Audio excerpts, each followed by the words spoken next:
অথচ কোনো গরিব দুঃখী অসহায়কেও যদি সে 10 টাকা দিত, 100টা টাকা দিত, তার অনেকগুলো দোয়া তার মিলত। কিন্তু পাষাণ দেখেন গিয়ে 10 টাকাও কোনোদিন কোনো ফকিরকে দেবে না, কারণ তার তো 10 টাকা তো দরকার এমবি, তার দরকার আরও পারে না সে জুয়ার জন্য, মদের জন্য, নেশার জন্য। হাজারো যুবক, বয়সী যুবক চুরি করে, ছিনতাই করে, ডাকাতি করে, কেন? জুয়ার টাকার জন্য, মদের টাকার জন্য। মা বাবার সম্পদ চুরি করে, মা বাবার মাথায় আঘাত করে। কোনো মেয়ের সাথে হয়তো তার অবৈধ সম্পর্ক, সেই সম্পর্কের খরচ মিটাবার জন্য আপন মায়ের, আপন বাবার সম্পদ হয়তো চুরি করে নষ্ট।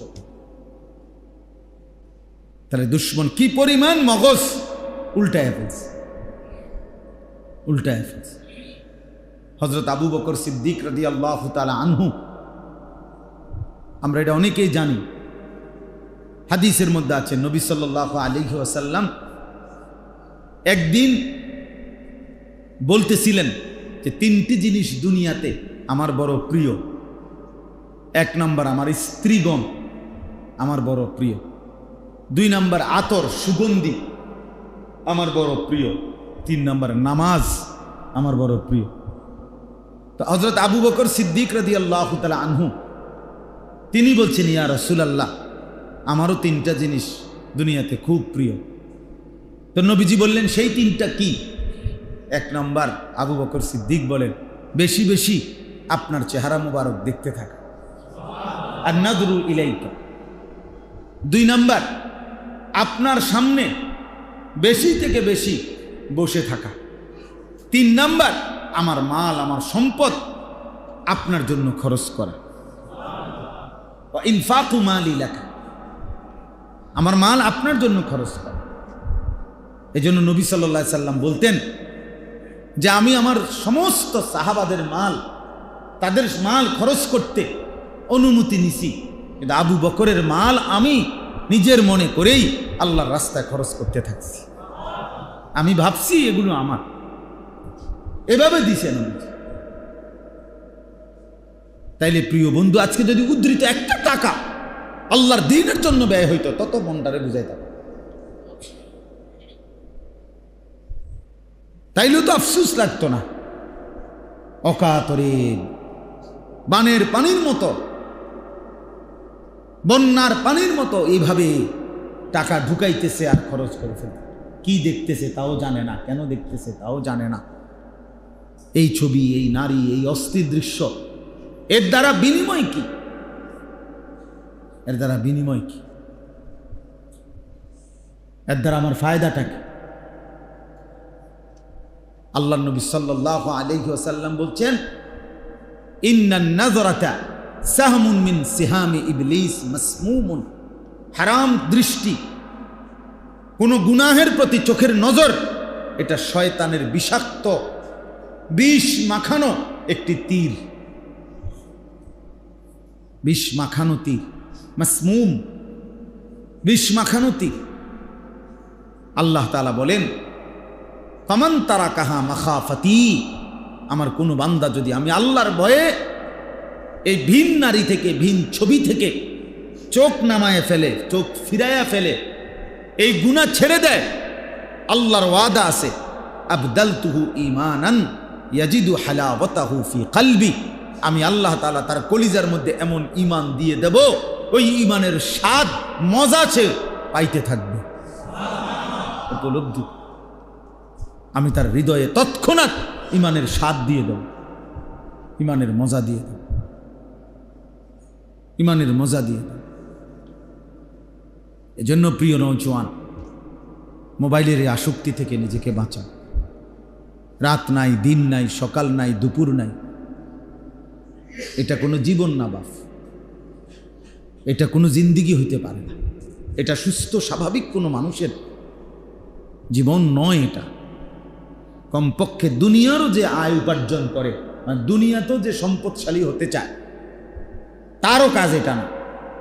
আখেরাত তো আছেই, দুনিয়াতেও যারা বিত্তশালী, তোমরা যেই কোনো ছেলে খবর নিয়ে দেখো, তুমি মোবাইলে সার্চ দিয়ে দেখো, পৃথিবীতে ইউরোপের মানুষরা আমাদের এই অঞ্চলের মানুষের সমপরিমাণ স্মার্টফোন, বড় মোবাইল, তাদের কিশোর, তাদের নওজোয়ান, আমাদের সন্তানরা যে পরিমাণ ব্যবহার করে ওই পরিমাণ ব্যবহার করে না। আপনি খবর নেন, আমি খবর নিছি, আমার কাছে এই তথ্য আছে। আজকের এই দিন পর্যন্ত পৃথিবীতে আমেরিকার কোনো, সারা পৃথিবী বিখ্যাত কোনো ক্রিকেট খেলোয়াড় নাই। নাই কেন? আমেরিকার সামর্থ্য নাই তো নাই কেন? আজকের এই দিন পর্যন্ত ইসরায়েল একটি পারমাণবিক, এই যে ইসরায়েলের কুত্তারা মুসলমানদেরকে অকাতরে মারছে, তাদের কোনো ফুটবল খেলোয়াড় নাই, ক্রিকেট খেলোয়াড় নেই। তারা জন্মলগ্ন থেকেই বোঝে খেলবার জন্য আমরা জন্ম নেই নাই, মুসলমান মারার জন্য আমরা জন্ম নিয়েছি। এই কয়দিন আগেও এই এখনকার যে নেতানিয়াহু, এই বেঈমান, এই জালেম ফেরাউন নমরুদকে হার মানায় ফেলছে। ফেরাউন নমরুদও ইমানদারদের উপরে এত কষ্ট দেয় না। এই জালেম, সে পরিষ্কার বলছে শুধু ফিলিস্তিন না, এটা তো বিশ্বের প্রায় 33টা মুসলিম দেশ, আমাদের বাংলাদেশ সহ প্রতিবাদ জানাইছে তার এই কথার। সে গ্রেটার ইসরায়েল, অর্থাৎ ইসরায়েল একটি মহারাষ্ট্র গঠন করবে, এর মধ্যে এই আরব বিশ্বের বিশাল অংশ নিয়ে অলরেডি রোড ম্যাপ, অর্থাৎ কতটুকু নিয়ে ইসরায়েল হবে এটা ঘোষণা করছে এই কয়দিন আগে। এই পরিস্থিতিতে কিভাবে সুখে থাকে? তো এই জন্য ভূতে কিলাইতে আছে। হ্যাঁ, না পড়া আছে, না লেখা আছে, না কোনো জ্ঞান অর্জন আছে। মনে করে আর কি, তা কয়দিন টোঁটা করে ঘুরলে শেষ পর্যন্ত বিরক্ত আব্বাই করবো যা বিদের জায়গা। শেষ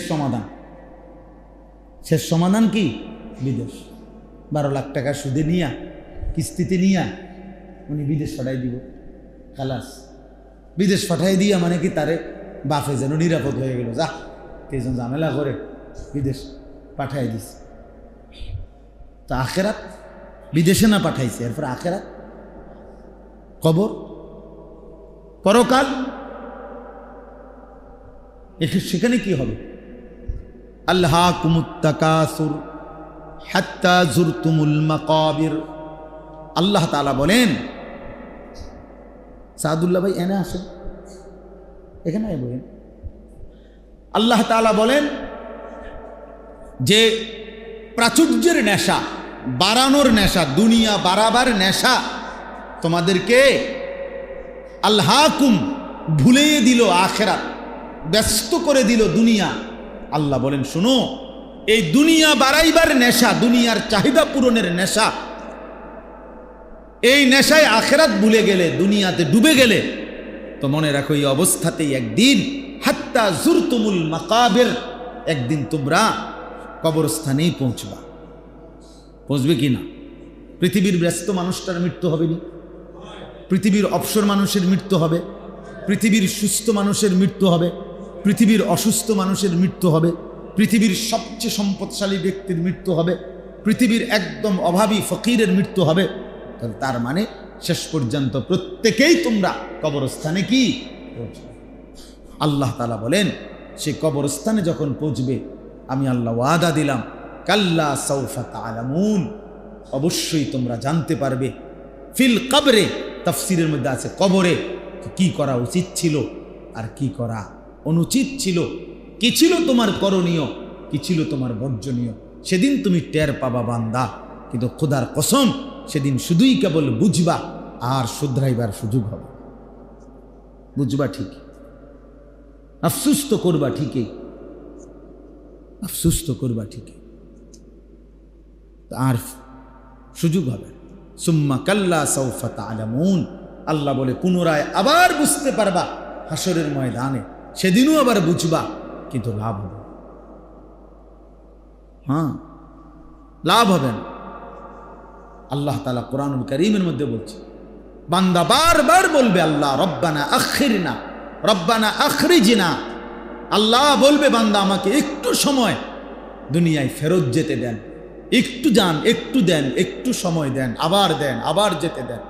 কোটি কোটি বার বলবে, কোটি কোটি বার বলবে, প্রত্যেকবারেই আল্লাহ তাআলা প্রত্যাখ্যান করবে আর বলবে, নাফরমান, না আর কেউ দুনিয়ায় ফেরত যাওয়ার সুযোগ নাই, আর যাইতে পারবে না, আর সুযোগ মিলবে না। সুযোগ আমি দিয়েই আনছি। আওয়ালাম নুআম্মিরকুম, আমি আল্লাহ তাআলা তোমাদেরকে হায়াত দিয়েই এনেছি, আমি সুযোগ দিয়েই এনেছি। আমি তো হায়াত দিছিলাম বান্দা, আমি তো সময় দিছিলাম। জোহরের নামাজ 12 রাকাত আমি সময় দিয়ে রাখছি 4 ঘন্টা। ফজরের নামাজ 4 রাকাত আমি সময় দিয়ে রাখছি 1 ঘন্টা, সোয়া 1 ঘন্টা। মাগরিবের নামাজ 5-7 রাকাত আমি সময় দিয়ে রাখছি প্রায় 1 ঘন্টা বা 40-45-50 মিনিট, আমি তো সময় দিছি। এশার নামাজের 8টা আজান হয়েছে, 8টা বাজে, স্বাভাবিক ওয়াক্ত শেষ হয়েছে রাত 12টা বাজে। সময় আমি দেই নাই কেন? নাফরমান আমাকে ভুলে গেল।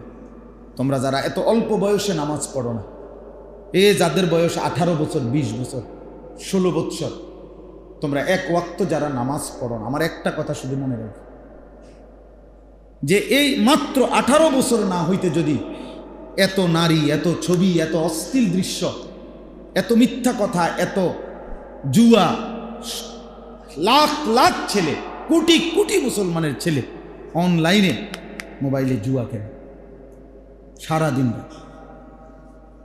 এখন আর এমনি জুয়া খেলে না, এখন জুয়া খেলে সব বড় মোবাইল, অনলাইনে জুয়া খেলে। হাই জুয়ারি!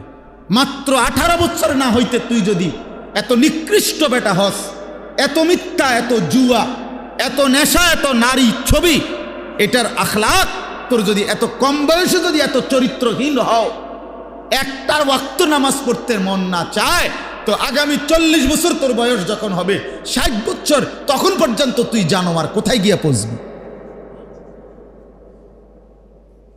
তোর গুনাহ তখন কি পরিমাণ হবে?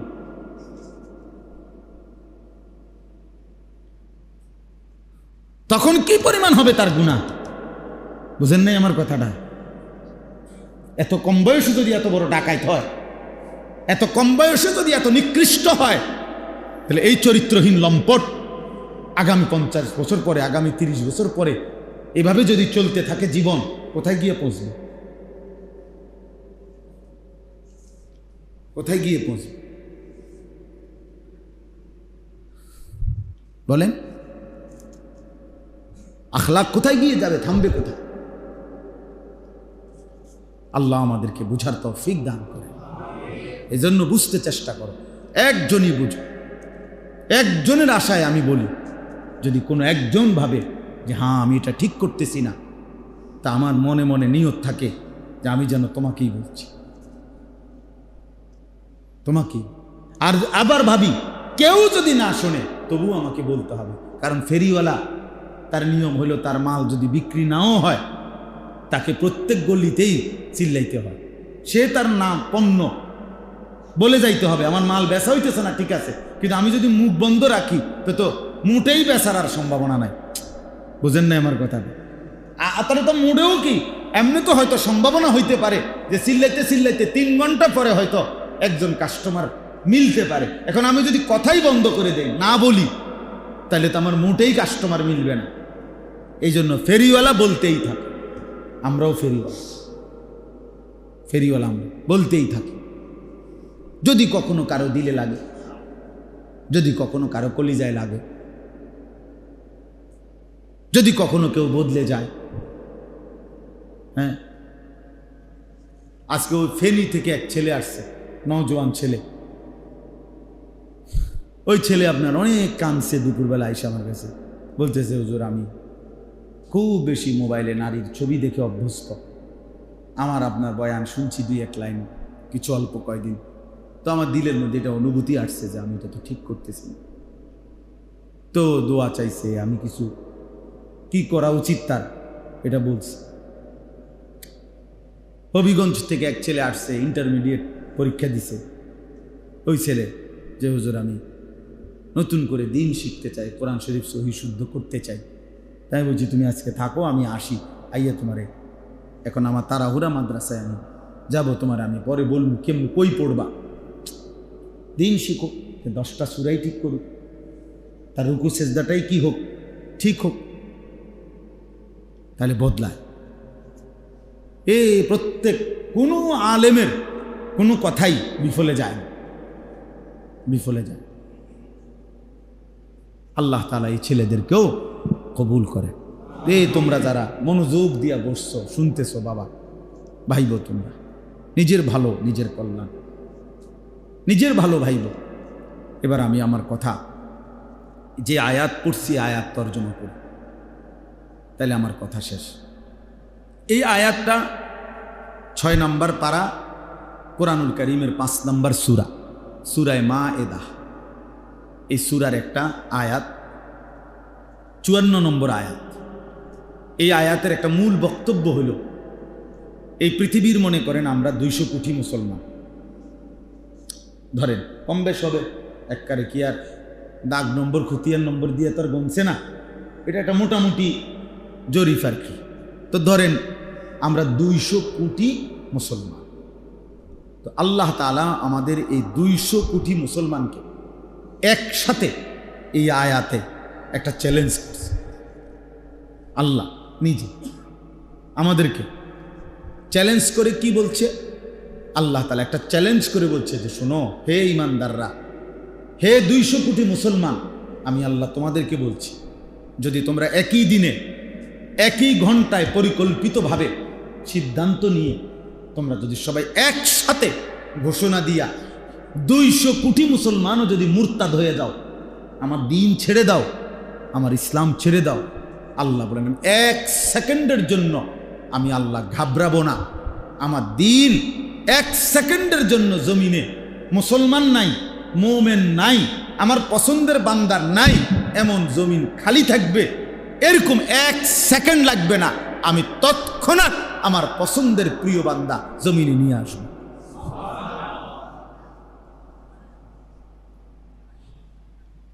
কথাটা মনোযোগ দিয়ে শোনো ভাই, আল্লাহ এটা বলছে, তুমি আমার মনে করো না তোমার মতো বেডউইতের কাছে আমি আল্লাহ ঠেকা। তোমার আমি ঈমান দিছি, আমি দয়া করে দিছি। তোমাকে ইসলাম দিয়েছি, আমি দয়া করে দিছি। তোমার মুসলমান মা বাবার ঘরে জন্ম দিয়েছি, এটা আমার দয়া।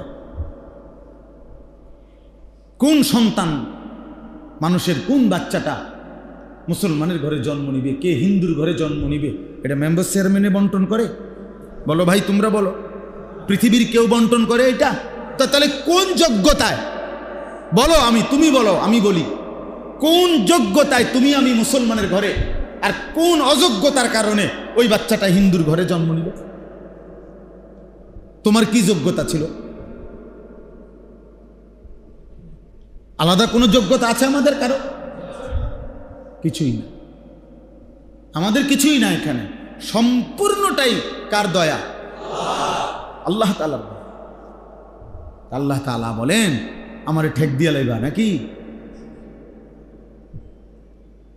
আমারে ঠেক দিয়া লাইবা এটা ভাবতেছ যে তুমি ইসলাম না মানলে, তুমি আমার দিন না মানলে আমার জমিন খালি হয়ে যাবে, সিটার বাটফারে বদ্দিনে পুড়ে যাবে? না না, নবীজি সাল্লাল্লাহু আলাইহি ওয়াসাল্লাম বলছেন, এই পৃথিবীতে সমস্ত মন্দ লোক যখন থাকবে, একটা সময় এমন আসবে, আল্লাহ নবী সাল্লাল্লাহু আলাইহি ওয়াসাল্লাম স্পষ্ট বলছেন, একজন ঈমানদারও পৃথিবীতে থাকবে না।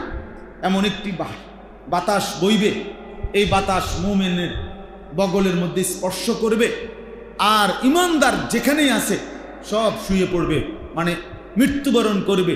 এরপরে জমিনে এই কিছুক্ষণ সময় এমন হবে জমিনে যখন আর একজন ঈমানদার নেককার মানুষ নাই, ঠিক ওই মুহূর্তে ইসরাফিল ফোন। হাদিস, লা তাকুমুস সাআ ইল্লা আলা শিরারিল খালক, শিরারিল খালক ফিল আরদ। জমিনে যখন সব মানুষ একসাথে হবে নিকৃষ্ট, তখনই কিয়ামত। এজন্য আপনারা শুনছেন না যে আল্লাহ আল্লাহ এই জিকির যতক্ষণ জমিনে উচ্চারিত হবে ততক্ষণ কি হবে না?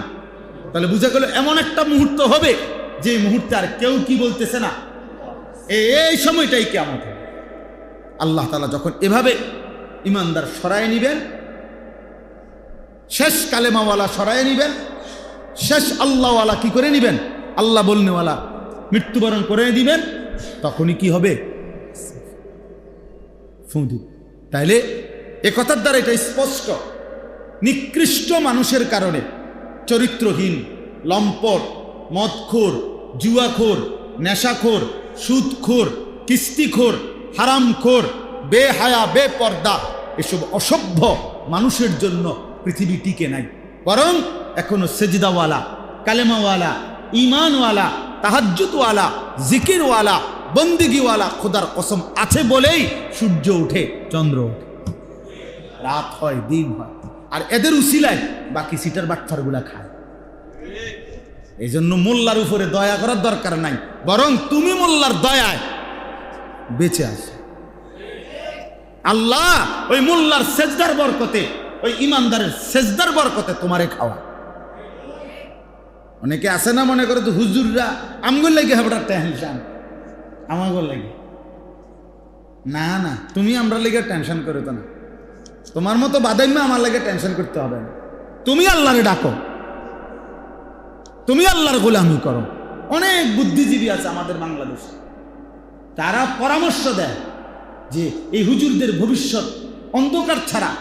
আমার ওই দিন একজনে দেখাইছে, এক বড় বুদ্ধিজীবী এই অপদার্থ বলতেছে যে এই হুজুরগুলোর ভবিষ্যৎ আরো হয়তো 20-50 বছর টিকবে, এরপরে অন্ধকার ছাড়া আর কিছু না। মানে আগামী 50 বছর পরে হেঁটে ঘুরে আইছে, 50 বছর পরে যেন পৃথিবী থাকবে, তার আব্বা হেনে আছে, হেন থেকে সে ঘুরে আসে। জানো আর কোথাকার, তোর বুদ্ধিতে পৃথিবী চলে। সেজদা দিবে যে গোলাম, সে পৃথিবীর জন্য মুসিবত না? কথা বলে না? যে আল্লাহর যে বান্দা সেজদা দেয়, আল্লাহর কোরআন পড়ে, আল্লাহর নাম নেয়, সে বুঝি পৃথিবীর জন্য মুসিবত? সে বুঝি পৃথিবীর জন্য পেরেশানি? আল্লাহ আমাদেরকে হেফাজত করে।